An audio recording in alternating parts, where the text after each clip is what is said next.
Olá, meus caros amigos, bom dia a todos, como vão, tudo bem? Tá? Deixa eu dar bom dia aqui aos que estão presentes no início da gravação dessa aula, tá? Alisson Pimentel, Bruna Santos, Bruno Coelho, Caroline Benevides, Francisca Santos, Giovanni sou eu, Israel Almeida, Joaniza, João Marcelo, João Vitor Façanha Pessoa, Joeliton Cardoso, Lorena Brasileiro, Lígia Pereira, Natália e Sheila, tá? Bom dia aí a todos vocês. E para você que vai assistir essa aula gravada no Unifor Online, bom dia, boa tarde, boa noite, boa madrugada, a depender da hora que você vai assistir, tá? Nossa aula de hoje, como você já está vendo aí, tá? Nossa aula de hoje, como você já está vendo aí, é um aulão de revisão para preparação da AV2, tá? Resultado, tá? Esse material, você já tem ele no seu Unifor Online, tá? O que você vai fazer? De repente, até pausa essa aula aqui agora, tá? Depois eu te dar a orientação e pega o material para você acompanhar, tá? Esse material você vai ver em material didático, na parte de trabalho de alunos, o nome do arquivo é Revisão AV2, tá? Abre aí para a gente poder, então, fazer esse aulão de revisão aqui, vamos dizer assim, direcionado especificamente para a sua prova, tá? Prova essa que eu devo estar colocando amanhã, dia 22 de maio, à noite, ou no mais tardar no sábado, 23 de maio pela manhã. Lembrando, essa aula está sendo gravada no dia 21 de maio, tá? Então, sem demora, vamos seguir aqui para o nosso aulão de revisão. E aí, para o pessoal que está assistindo aqui no ao vivo, na hora que está sendo gravada, são 10 questões, tá? A gente vai fazer o seguinte, eu vou até a quinta questão, comentando aqui todos os detalhes dela, e aí eu volto então para vocês, para responder ali qualquer dúvida ou qualquer questionamento do chat, tá? E a gente faz a segunda parte no do 6 a 10 também, tá? E aí fica bacana da gente poder evoluir, tá? Bom, vamos aqui então para a primeira questão, tá? Olha o que a gente tem aí, olha o que a gente tem aí, só para a gente poder começar, tá? Deixa eu apagar aqui esse borrão que eu coloquei aqui sem querer, pronto. Agora deixa eu voltar para o meu slide, para o meu marca-texto. Olha a primeira questão aí, questão de magistratura, tá? Prova de magistratura, Tribunal de Justiça de São Paulo, né? Para você perceber, vai vindo entre parênteses o nível das questões que a gente vai trabalhar aqui nessa revisão, para você ver o nível que a gente está, tá? Bom, vamos lá. Quando o pedido de falência funda-se no artigo 94, inciso 3 da Lei 11.101, que é denominado atos de falência, a defesa do requerido. Minha turma, meus amigos, vejam bem. Se tem uma coisa importante aqui, para esse início de revisão, que você precisa saber, seja para a nossa AV2, e que você precisa sair dessa matéria sabendo, diz respeito aos nomes doutrinários dos incisos do artigo 94. Né? Como a gente sabe, o artigo 94 vai nos dar aí os chamados atos de insolvência jurídica e empresarial. E para cada um dos incisos, a doutrina traz um nome específico. Para o inciso 1, lembrando aí, tomando nota aí para quem eventualmente precisa, tá? O inciso 1 é chamado de impontualidade injustificada.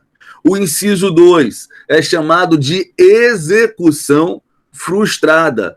E o inciso 3 traz uma série de alíneas que representam os chamados atos de falência, tá? Logo de cara, eu preciso que você se lembre disso. 94.1, impontualidade justificada. 94.2, execução frustrada. 94.3, atos de falência, tá? E aqui a questão ela está tratando, meus amigos, daquela primeira parte da fase, né, do pedido de falência.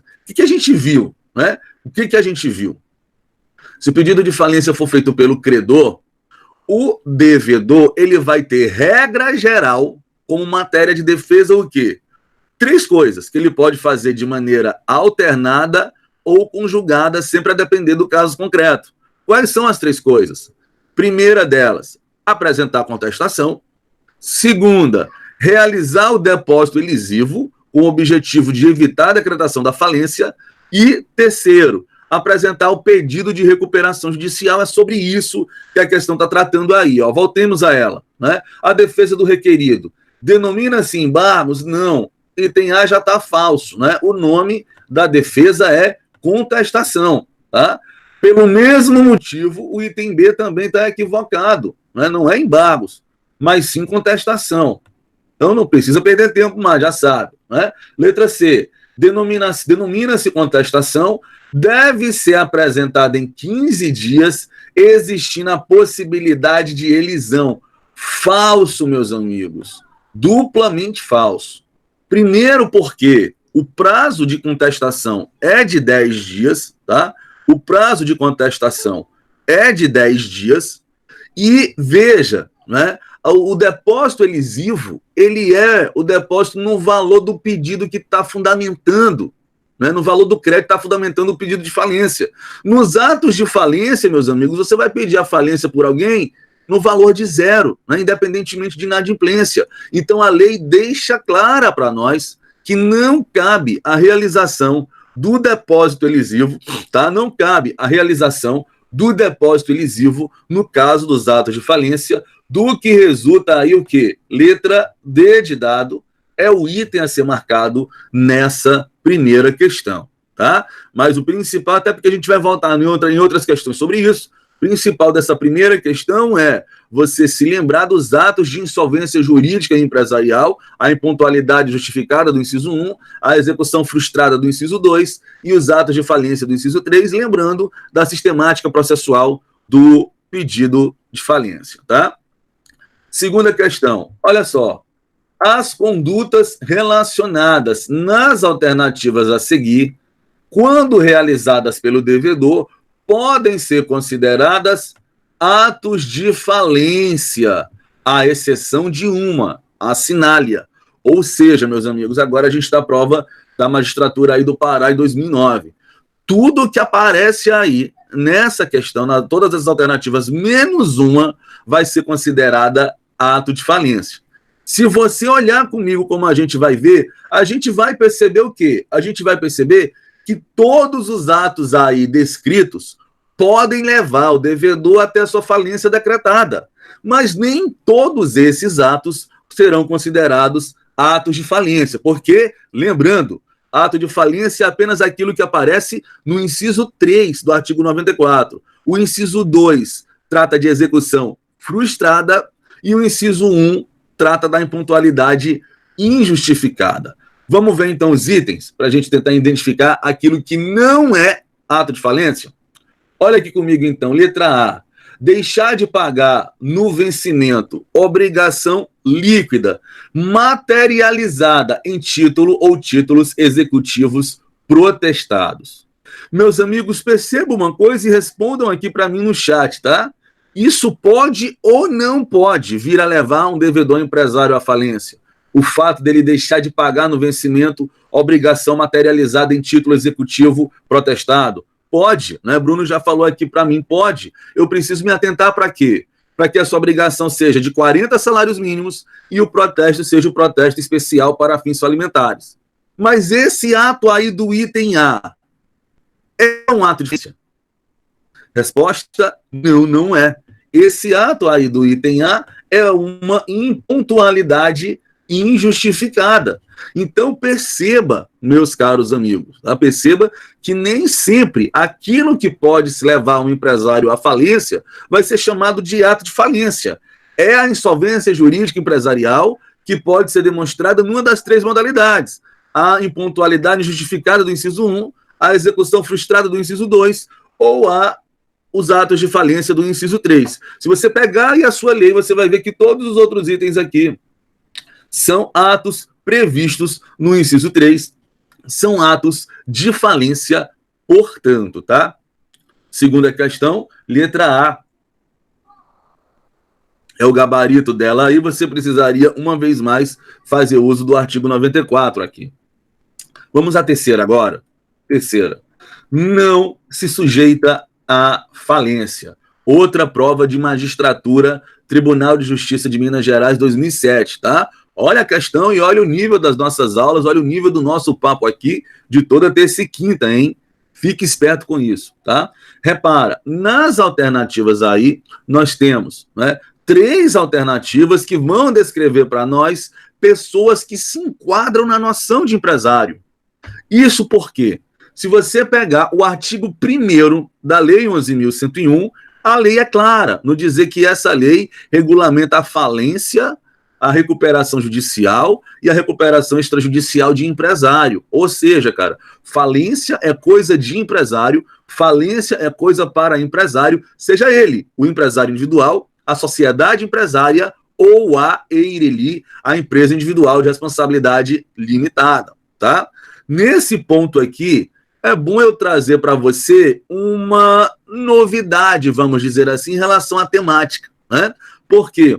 Aqueles de vocês que eventualmente estão acompanhando o noticiário de jornal sobre questões aí relacionadas à economia nesse período em que a gente vive, você deve ter visto que na semana passada a UCAM, né, a Universidade Cândido Mendes, que é, do ponto de vista jurídico, uma associação, ela pediu recuperação judicial, ela entrou com pedido de recuperação judicial lá no Rio de Janeiro, numa das áreas empresariais do Rio de Janeiro. E aí a doutrina está começando a evidenciar esse debate, sempre a depender do resultado que vai sair desse pedido aí, né? Então, mas isso é um caso isolado, tá? Isso é um caso isolado, um não empresário pleiteando a recuperação judicial, a gente precisa ter jurisprudência consolidada para levar isso a efeito ou alteração na lei. Do ponto de vista legal e da doutrina e da jurisprudência francamente dominante, é coisa para empresário apenas, tá? Então, dos 4 itens aí, perdão, um deles não é empresário nem a pau. É esse que a gente tem que ir atrás. Vamos embora. Letra A. Uma pessoa natural com registro na junta comercial que exerça atividade profissionalmente, atividade econômica organizada para a produção ou circulação de bens ou de serviços. Meus amigos, esse cara é empresário, mas não marque que a gente quer o que não é, tá? Não marque que a gente quer o que não é. Esse cara do item A aqui é quem? Ele é justamente o empresário individual, tá? Bia deu aí a resposta correta, né? O item a ser marcado aqui é o item B, uma sociedade de advogados com complexa estrutura organizacional e inúmeros advogados contratados. O que acontece, meus amigos? Se se lembrar um pouquinho lá do seu empresarião, você vai ver, né, que a sociedade de advogados, para o exercício da advocacia, é uma sociedade de profissionais intelectuais, tá? E essa sociedade de profissionais intelectuais, ela não será considerada empresária, nem mesmo com o concurso de colaboradores ou auxiliares, nem mesmo contratando empregados ou prestadores de serviços, ela poderá ser considerada uma sociedade empresária aqui no caso concreto. Essa história da complexa estrutura organizacional, vale a pena registrar aqui o quê? Que esse critério não vale para o direito empresarial brasileiro. O direito empresarial norte-americano é que usa o critério da estrutura organizacional para definir se um empreendimento é empresarial ou não, né? Tem complexa estrutura organizacional, vai ser empresarial lá nos Estados Unidos e não aqui. Não tem complexa estrutura organizacional, não vai ser empresário lá nos Estados Unidos e não aqui. Aqui, para nós, é o tipo de atividade, né? E se eu estiver exercendo a atividade aí do item A, profissionalmente, uma atividade econômica organizada para a produção ou circulação de bens ou de serviços, eu vou ser empresário, mesmo que a minha organização seja simplória. Da mesma forma para a sociedade de advogados, tá? A advocacia ela é uma atividade intelectual e ela vai continuar sendo uma sociedade não empresária, se for sociedade de advogados, mesmo que com complexa estrutura organizacional, tá? Letra C. Uma sociedade empresária limitada que não recompõe a sua pluralidade de sócios. Cara, veja aqui comigo, tá? Esse item também está equivocado. O que acontece? A questão ela é de 2007. Isso é bom para a gente pontuar aqui o entendimento e trazer para o entendimento atual. Na época, o que acontecia? Só uma sociedade limitada com 2 sócios. Um deles sai. O que vai acontecer aqui? Existe o prazo de 180 dias para recompor a pluralidade dos sócios. Se essa pluralidade não for recomposta, essa sociedade, se continuar a atuar no mercado, ela vai atuar no plano da irregularidade. Mas irregularidade à parte, ela continua sendo sociedade empresária, então o item está perfeito. E se torna mais perfeito ainda agora, né? Em 2020, porque no segundo semestre do ano passado foi publicada a Lei de Liberdade Econômica.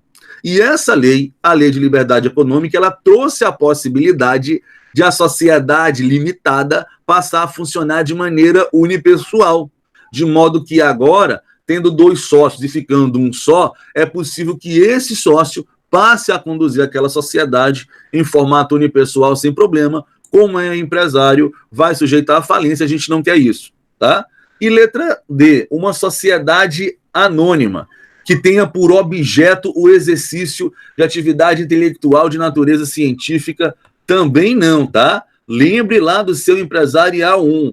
Sociedade anônima é sempre empresária, portanto, ela pode sempre falir, tá? Eu me lembro de uma das provas de vocês que tratou até desse tema, né? Tinha lá uma pergunta que dizia assim, ó, se eu for uma sociedade de profissionais intelectuais da área de medicina, mas eu for SA, eu posso ou não falir? Né? Algumas pessoas escorregaram aqui na resposta, tá? Então, mais uma vez, batendo aqui para não ter mais essa confusão. Sociedade anônima é sempre empresária, portanto, ela pode falir sempre, tá? Ela pode falir sempre, a não ser se ela cair ali em uma das hipóteses do artigo 2º, vale dizer, ser uma estatal, ser uma instituição financeira, uma operadora de plano de saúde, uma seguradora, que aí o regime falencial dela, vamos dizer assim, vai ser diferenciado, tá?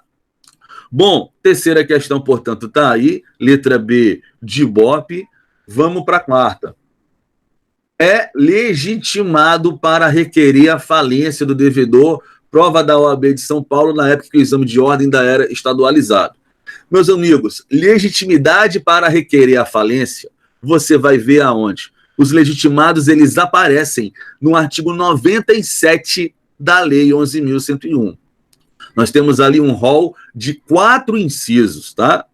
Artigo 97 da Lei 11.101. É importante, cara, que você saiba,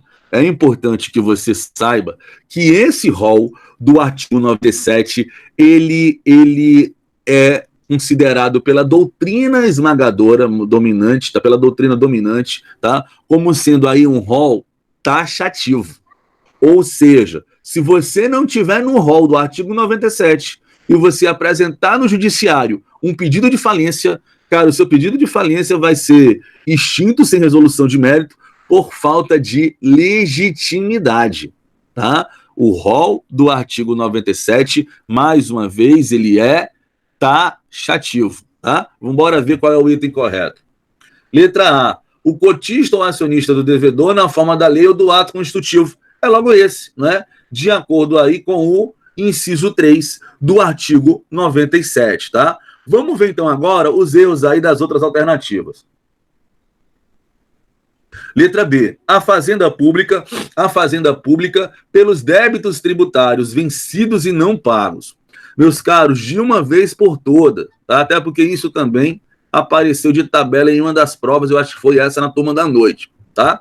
De uma vez por todas, saibam, a fazenda pública, ela não tem legitimidade para requerer a falência do contribuinte em face de débito tributário vencido e inadimplido. Ela não tem legitimidade e nem interesse processual, tá? À luz do CPC anterior, a gente dizia ainda que o pedido feito pela Fazenda Pública seria juridicamente impossível, tá? Então, não existe legitimidade para a Fazenda Pública poder requerer a falência de um contribuinte por conta de dívida tributária, nem legitimidade e nem interesse processual, tá? Note, o rol é taxativo. Então, eu precisaria ter um inciso 5 dizendo a Fazenda Pública. Até porque, meus amigos, a Fazenda Pública ela não é qualquer credor. É um credor mega power ultra privilegiado. Não é à toa, veja bem, não é à toa que se trata do único crédito regulamentado em lei complementar. Todos os outros créditos, até mesmo o crédito trabalhista, é regulamentado em lei ordinária, tá? O único regrado em lei complementar é o crédito da Fazenda Pública, o crédito tributário. Não dá para dizer, portanto, que ele é qualquer credor, tá? Então, não pode. Saiba disso. Não pode, tá? Letra C. qualquer credor, independentemente do valor do título de crédito, desde que vencido, protestado e não pago. Cara, o erro aqui está onde? Está no independente, não é?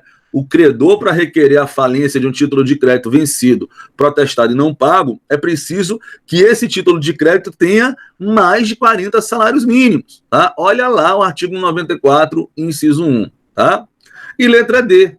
O próprio devedor, mediante confissão, apenas após a ocorrência de protesto de título por ele, devido, vencido e não pago. Cara, essa condição, ela não existe mais na Lei 11.101. Existia uma condição semelhante a essa lá pelo Decreto-Lei 7661, tá? Agora não, tá? O próprio devedor, independentemente de qualquer condição, pode requerer a falência, a sua própria falência. O erro dessa afirmativa está onde? Está do apenas para frente. Essa condição, ela não existe mais na Lei 11.101, tá? Para a gente, então, fechar esse primeiro momento e eu abrir para ver as eventuais perguntas suas aqui no chat, tá? Quinta questão é sobre a ação revocatória prevista na Lei 11.101. A gente precisa marcar a opção correta. Vê só, cara, você que está com a lei aberta aí me acompanhando, abre aí, então, no tema da revocatória, tá? É 129 a 138 da Lei 11.101. Vamos embora. Lembrando, a gente quer o correto, tá? Só para deixar grifadinho aqui, a gente não se perder. A gente quer o correto. Letra A. Em hipótese alguma, poderá ser promovida contra terceiros adquirentes. Ao contrário, pode, tá? Se você pegar ali o artigo 133 da Lei 11.101, se você pegar o artigo 133 da Lei 11.101, você vai perceber exatamente isso. Tá? Que é possível promover ação revocatória contra quem? Quem que pode ser réu? Aquele que contratou com o falido, o beneficiário do ato, os terceiros adquirentes e, se algum desses três falecer, seus herdeiros ou legatários. Tá? Então, é possível promover, sim, erro do item A, quando fala que nenhuma hipótese poderá ser promovida. Vamos agora ao item B da quinta questão.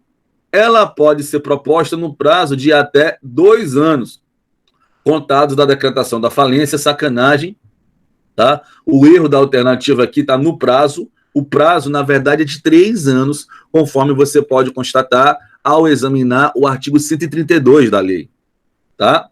Letra C. O Ministério Público não tem legitimidade para intentar a ação revocatória, pois ela visa proteger interesses exclusivamente particulares dos credores. Isso está falso, cara. Independentemente dos interesses que a ação revocatória vise tutelar, o Ministério Público ele tem legitimidade para promover essa ação. O MP, o administrador judicial e qualquer credor, não é? Sendo esse qualquer credor, aquele mesmo qualquer credor que poderia, em tese, pedir a falência. Então, o Ministério Público pode sim ser autor da ação revocatória. Você vê isso, autor da revocatória, também no artigo 132, tá? Ou seja, por exclusão, letra D de dado nessa quinta questão aqui, tá? Por exclusão, letra D de dado nessa quinta questão, a ação revocatória, pode ser proposta para revogar os atos praticados com a intenção de prejudicar credores, provando-se, faltou um tracinho aí, não é? Provando-se o conluio fraudulento entre o devedor e o terceiro e o efetivo prejuízo sofrido pela massa falida, tá? Esse é o item correto, porque ele é praticamente aí uma interpretação da redação do artigo 130 da Lei 11.101, tá? Então, aqui a gente está exatamente, cara, na metade aí, não é, da resolução aí das nossas questões. Eu vou fazer agora aquela paradinha estratégica para a gente poder ver aqui com vocês se tem aí alguma dúvida pendente no chat, para que a gente possa, então, responder, tá? Deixa eu abrir aqui o chat para a gente conversar. Israel. Professor, bom dia. A prova irá ser individual ou poderá ser em dupla? Cara, vai seguir a mesma dinâmica da AV1, tá? Cada qual faz a sua, tá? Não, independentemente, né, de você poder combinar de trocar aí com um colega alguma informação doutrinária ou de jurisprudência que o valha, cada qual vai ter a sua prova específica, tá? Bruno, eu nunca pensei que estaria entendendo tão bem a matéria. Concordo, Bruno. Obrigado para vocês aí, tá? Enfim, a gente vai construindo devagarzinho até que chega esse momento em que a gente resolve, né, questões de magistratura brincando, tá? Essa é a ideia. Professor, poderia explicar novamente a questão 1? Deixa eu voltar aqui na questão 1 para mim, só para me lembrar o que tem nela. Só um instante. Entendi. A do pedido de falência. Lorena, foi Lorena que falou, não foi? Foi. Lorena, é o seguinte, repara. Toda vez, cara, que a gente pensar no pedido de falência, isso vale para a turma toda, tá? Vale a pena se ligar nisso aqui. Toda vez que a gente pensar no pedido de falência, a gente precisa se ligar no seguinte: qual que é o fundamento que o credor está utilizando para poder, não é, pleitear aí a falência do devedor? Isso porque o devedor ele vai poder, teoricamente, apresentar como resposta até 3 medidas: a contestação, o depósito elisivo e o pedido de recuperação judicial, tá? Contestação, depósito elisivo, pedido de recuperação judicial, cujo pedido de recuperação judicial não foi tratado na questão. E aí é importante que você saiba o quê? De acordo com a nossa lei, eu acho que deve ser ali mais ou menos artigo 95, tá? Você vai ver o quê? Prazo de contestação aqui é de 10 dias e não de 15 dias, né? O prazo de 15 dias é o prazo do CPC lá do procedimento comum, tá? E quanto à questão do depósito elisivo, né? O depósito que o devedor faz, tá? Veja bem, o depósito que o devedor faz para evitar que sua falência seja decretada. O que acontece, cara? Que vale todos vocês tomar nota disso, hein? Tá? Se o pedido de falência for baseado no 94, inciso 1, ou no 94, inciso 2, vai ser possível a apresentação do depósito elisivo. Cabe aqui a elisão da falência. E como é que é o depósito elisivo? É o depósito de quantia em dinheiro, tá? Em dinheiro, no ato e no prazo da contestação, e esse valor é o valor total do crédito utilizado para o pedido de falência, devidamente atualizado, tá? Com juros, multa, correção monetária e honorário de advogado. Esse conceito do depósito elisivo, eu acho que a gente vê, se não me falha a memória, é isso mesmo, parágrafo único do artigo 98, tá? E a gente vai perceber justamente o quê? Que não cabe a realização do depósito elisivo quando o pedido de falência é baseado num ato de falência. Por quê?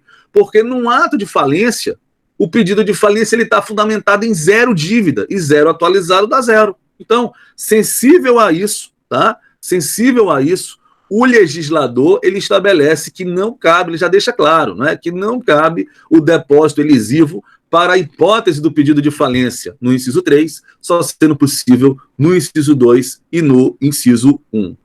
Beleza? Ok. Tranquilo aí? Deu para entender? Massa. Mais alguém aí tem alguma dúvida? É pé? Não entendi, Emanuele. Ah, tá. Deu para entender. Tá certo, então. Bom, vamos nessa? Acontece, corretor, né? Acontece. Vamos então para a 6ª questão agora. Vamos então para a parte final, tá? Vamos então para a parte final. Vamos embora. Deixa eu abrir a tela. Pam. Vamos ver se ela ficou ok. Ficou. 6ª questão aí para a gente poder começar os trabalhos. Olha só. De novo, magistratura, hein? Magistratura. Só para você ver o nível da brincadeira que a gente tá, né? Não só entender a matéria, né? Mas entender no nível, hein? Tribunal de Justiça, MS, Mato Grosso do Sul, prova de 2008. Assinale a alternativa correta. Os créditos tributários relativos a fatos geradores ocorridos após a decretação da falência preferem aos créditos com garantia real. Minha turma, pagamento de credor na falência, quadro geral de credores, a gente vai ter sempre essa expressão prefere aí nas perguntas, tá? E aí você precisa se ligar o seguinte: expressão preferem, preferir, tem preferência, significa o quê? Que vai ser pago antes, Não prefere, não preferir, não tem preferência, significa o quê? Que vai ser pago depois, tá? Então, fica ligado nisso aqui, olha só. Crédito tributário relativo a fato gerador ocorrido após a decretação da falência. Tributo após a decretação da falência está lá no artigo 84, inciso 5 da Lei 11.101, tá?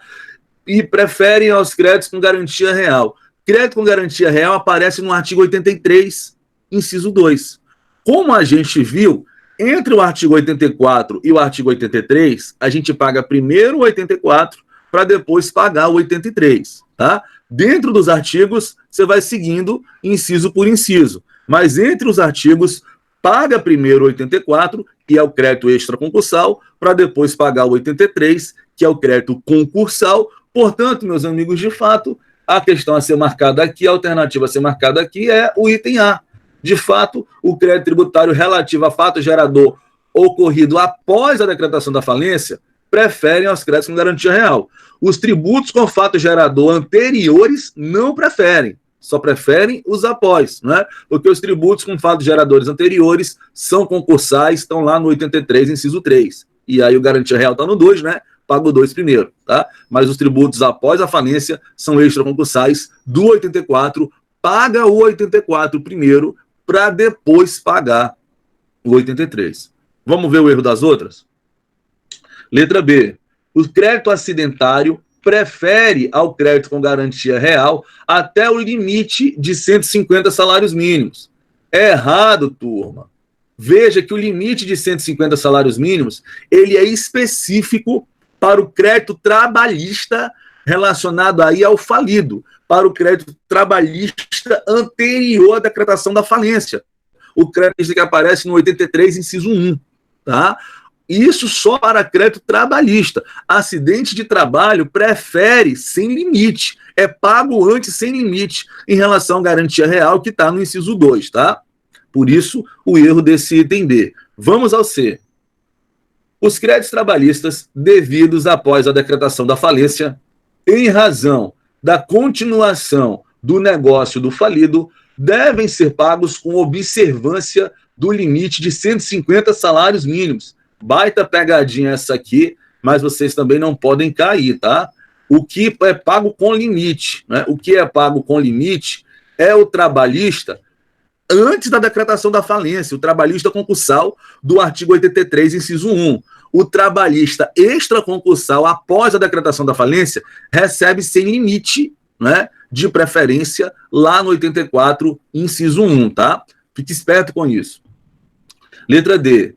A responsabilidade pessoal dos sócios de sociedade limitada que teve a falência decretada deve ser apurada no juízo falimentar. Até aqui está verdadeiro, hein? Mediante a ação de responsabilidade. Até aqui está verdadeiro de novo, nós vimos isso, né? As duas ações de responsabilidade. A ação de responsabilidade do administrador judicial, que está no artigo 32, e essa aqui, a ação de responsabilidade aí dos sócios e administradores de LTDA e de SA por dolo ou culpa aí na ocasião, no ocasionar a falência da sociedade, tá? Artigo 82. Observado o procedimento ordinário previsto no CPC. Cara, até aqui está verdadeiro também, né? Se você olhar o 82, ele fala o procedimento ordinário previsto no CPC, até porque a lei de falências é de 2005, a questão aqui é de 2008, né? A gente sabe que em 2015, né, teve aí o CPC atual, né? E, né, o procedimento que era chamado de ordinário passou a ser chamado de comum, ponto final, tá? Mas não torna errado a questão não, tá? E o prazo prescricional de 2 anos, até aqui, ó, tá verdadeiro, a contar da decretação da falência. O erro tá nessa parte final. Por quê, cara? O prazo para a gente entrar com essa ação de responsabilidade aí contra os sócios ou os administradores, de fato é 2 anos, mas ele não é contado da decretação da falência, ele é contado do encerramento da falência, tá? É do encerramento e não da decretação, como está dito aí no item D, e o item E. As multas contratuais e as penas pecuniárias por infração das leis penais e administrativas, inclusive as multas tributárias, preferem aos créditos quirografários. Multas contratuais a gente vê no inciso 7, quirografário aparece no inciso 6 do artigo 83. Então, a preferência, na verdade, é dos quirografários. São os quirografários que preferem as multas, e não as multas que preferem os quirografários. Bem por isso, a doutrina chama as multas aí do artigo 83, inciso 7, de créditos subquirografários, porque estão abaixo dos quirografários no quadro geral de credores. Sétima questão. Com respeito à ação revocatória prevista na legislação falimentar, assinale a opção incorreta. Tá tudo verdadeiro menos um, tá? Ação revocatória, voltando de novo, hein? Fique esperto. Vamos lá procurar o erro aqui da questão. Letra A.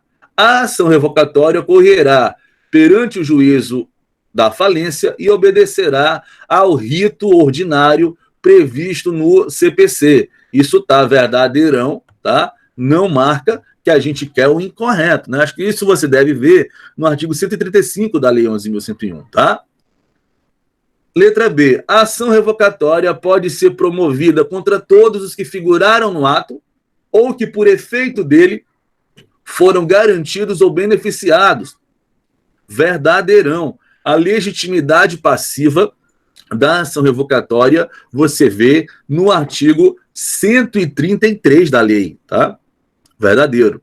Os que figuraram no ato, que foram garantidos ou beneficiados, os terceiros adquirentes, e se alguém dessa galera morrer, herdeiros e legatários. Letra C. Entre os legitimados ao ajuizamento da ação revocatória, encontra-se o Ministério Público. Verdadeiro também, já vimos isso aí em questão anterior, né? Ou seja, por exclusão, o item a ser marcado está aqui, ó, item B.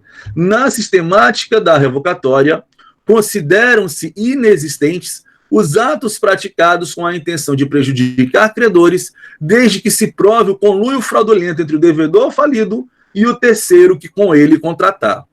Meus amigos, a sistemática da revocatória está descrita ou prevista nos artigos 129 e 130, precisamente no caput desses artigos, tá? O erro a questão, né, de fato, ela está errada, essa alternativa.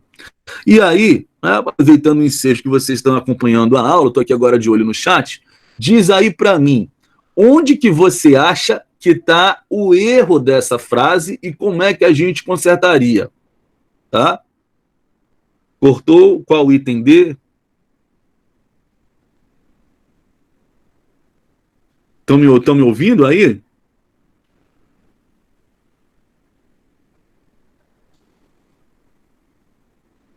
Estão me ouvindo? Ah, tá. Ok, então voltando, tá? Voltando. A sistemática da revocatória, ela está no artigo 129 e 130 da Lei 11.101. Alguns aqui colocaram a expressão desde que. Não é não, tá? Não é a expressão desde que está colocando errado, não. Faz parte da sistemática da revocatória essa determinada situação. O erro não está na expressão desde que. O erro está na expressão inexistente, tá? Por quê? Veja, se você está diante de uma situação em que você precisa provar o conluio fraudulento entre o devedor e o terceiro que com ele contratar e o efetivo prejuízo trazido aí à massa falida, o artigo 130 diz que o ato vai ser considerado revogável, tá? Agora, se você não precisar fazer a prova do conluio ou do conluio, né, e do prejuízo, aí, meus amigos, o ato ele não vai ser inexistente, não. Ele vai ser ineficaz, tá? Das duas, uma. Ou você vai revogar o ato fraudulento, ou você vai declarar a ineficácia do ato fraudulento. Você revoga o ato fraudulento se você precisar provar a fraude. Se o fundamento da revocatória for o 130, tá? Se o fundamento da revocatória for um dos incisos do 129, como neles a gente não precisa provar a fraude, vai apenas ser declarada a ineficácia do ato. Tranquilo aqui com isso? Tá? Deu um picote no áudio, como falaram, mas tá tranquilo, né? Tá dando para acompanhar? Me confirma aqui no chat, para eu poder partir para a 8ª questão. Joia. Vamos para a 8ª. Essa eu vou querer a ajuda de vocês, hein? Quadro geral de credores, até para a gente fazer a sequência, tá? assinale abaixo, prova auditor fiscal da Receita Federal, assinale abaixo o crédito com a maior prioridade na falência. Meus amigos, dessas 5 opções, qual deve ser o primeiro crédito a ser pago na falência? Qual deve ser? Respondam aí no chat. Das 5 opções, qual vocês acham que deve ser o primeiro, né, a ser pago no processo de falência, tá? Lembrando, o quadro de credores é artigo 83 e é artigo 84. Item D, Bia, João Vitor, Natália, Márcia, Lorena, ok, item D, tá? Vamos fazer essa sequência aqui agora, tá? Então, item D, trabalhista nos limites legais aí, até 150 salários mínimos, seria, por assim dizer, o primeiro crédito a ser pago. Na sequência das opções que restam, qual seria o segundo? Me digam aí no chat. Item A, tá? Boa, João. Item A, o credor com garantia real seria o segundo a ser pago, tá? Não vai reparando aí nos números do professor não, porque escreveu com mouse não é muito fácil, hein? Tá? Terceiro, qual que é? Terceiro, qual que seria na sequência? Primeiro, trabalhista, segundo, garantia real. Qual seria o terceiro? Terceiro, meus amigos, seriam os créditos fiscais excetuados aí a multa tributária, tá? Os créditos fiscais excetuado aí a multa tributária. Beleza? Entre quirografário e privilégio geral, qual que a gente vai pagar primeiro, né? Dá uma olhada aí no artigo, tá?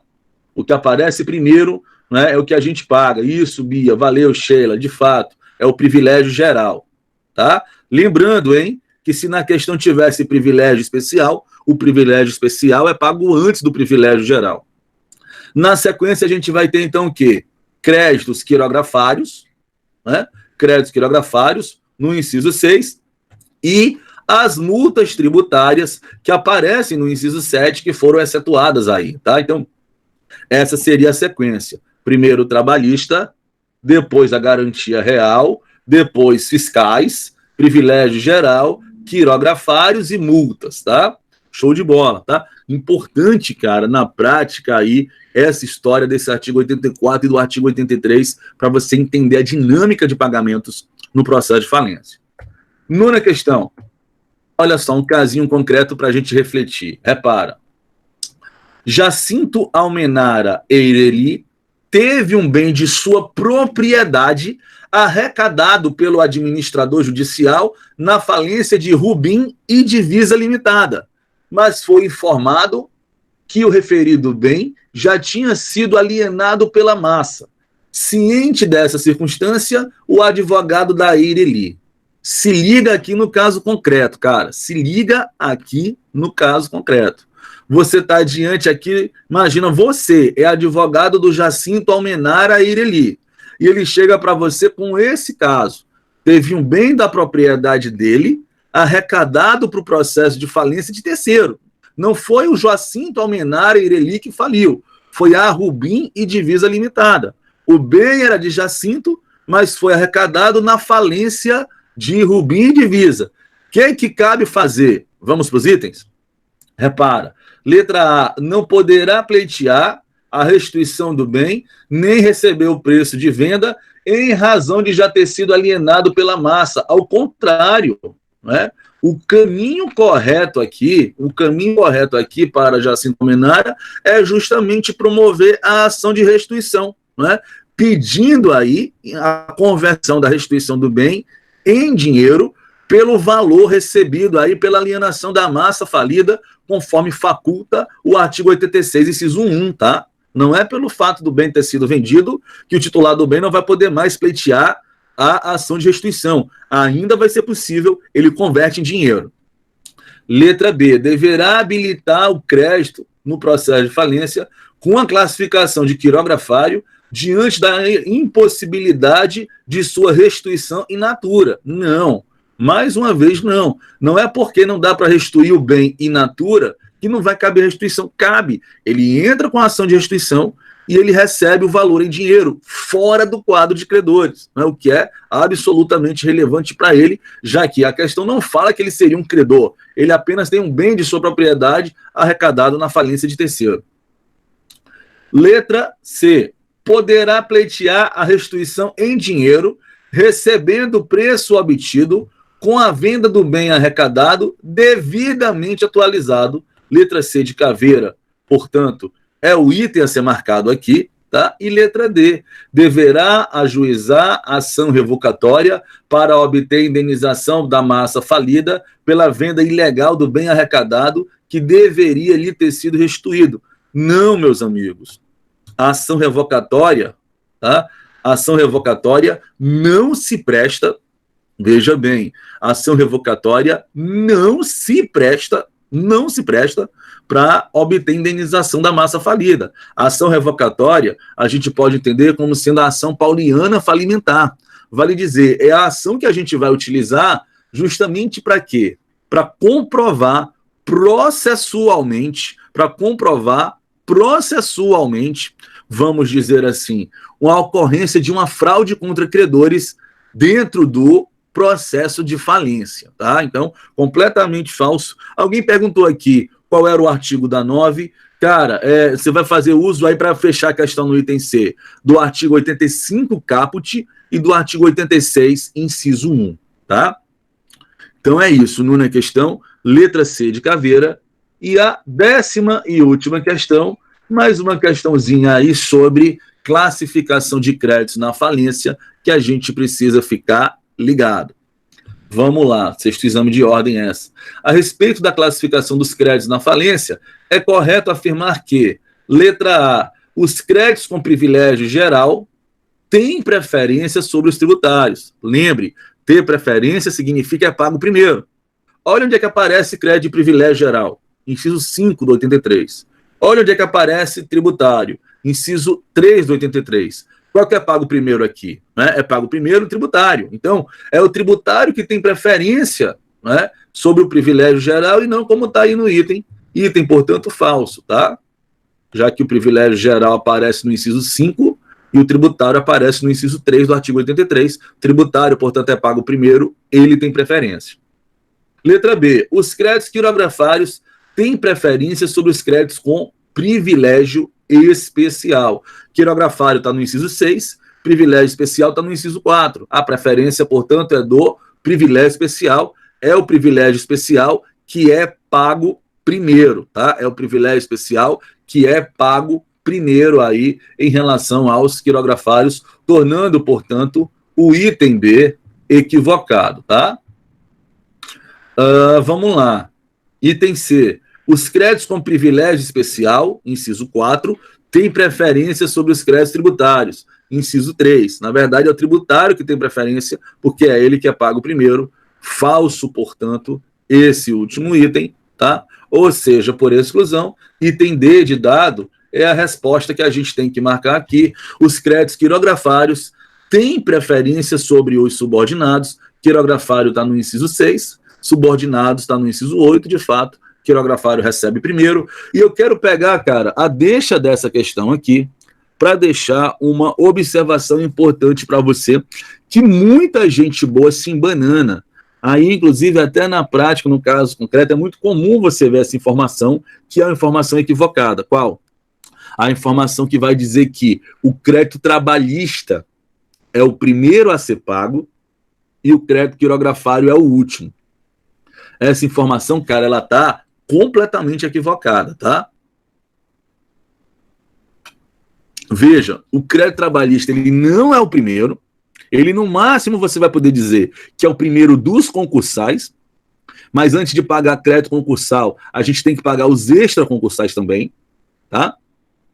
E antes dos extraconcursais, tem que se fazer a restituição em dinheiro, tá? Então, fica esperto com isso, tá? O crédito trabalhista não é o primeiro. E o crédito quirografário, cara, também não é o último. Eu tenho créditos inferiores ao quirografário no quadro geral de credores. Eu tenho o inciso 7 das multas, que é chamado subquirografário, e tenho o inciso 8 dos subordinados, esse sim, o último dos créditos aí que a gente tem, né, dentro do quadro geral de credores, Repito, quadro geral de credores, você consegue ali resolver a sua vida se limitando ao entendimento do artigo 84 e do artigo 83 da lei, tá? Meus amigos, é isso, né? Foi isso aí, essas 10 questões aí que eu separei para vocês, para a gente poder fazer essa revisão aqui focada naquilo que é de mais importante e que muito provavelmente vai aparecer na sua prova, tá?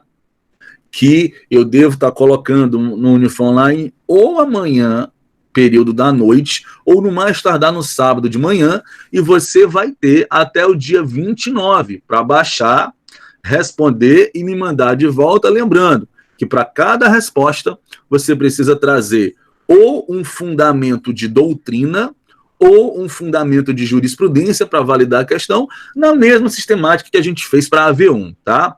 Na mesmíssima sistemática. Então, vale a pena vocês que estão aqui, né, assistindo, né, na hora em que ela está sendo gravada, dar uma revisão dessa aula, olhando aí os principais pontos, né, para dar uma boa penteada naquilo que é importante da matéria. Você que está assistindo aí depois de gravado, vale a pena assistir mais uma vez essa videoaula, né, porque você vai encontrar aqui pontos importantes que podem te auxiliar na sua prova. Lembrando, tá, que até amanhã a gente encerra aí também, amanhã, dia 22, os fóruns até a aula 10, tá? Lembra que a nossa nota vai ser composta com nota de fórum e nota da sua prova. Então, carreiria aí nos fóruns, tá? Meus amigos, digam aqui para mim, tá? Respondam aqui no chat. Tudo ok? Não é? Alguém tem algum questionamento aqui com a resolução de questões? Beleza? Então, vou fazer o seguinte. Vou pausar vou interromper aqui a gravação e aí eu fico tirando as dúvidas de vocês que eventualmente tiverem, tá? Interrompendo agora. Valeu.